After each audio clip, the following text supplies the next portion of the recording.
Слышите? Лакей Путиной. Ты-то чей?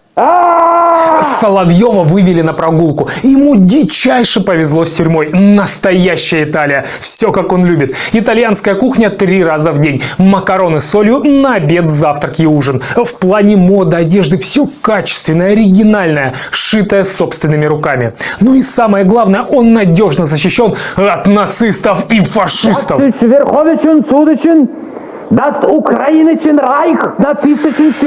Долгих лет ему жизни. От души.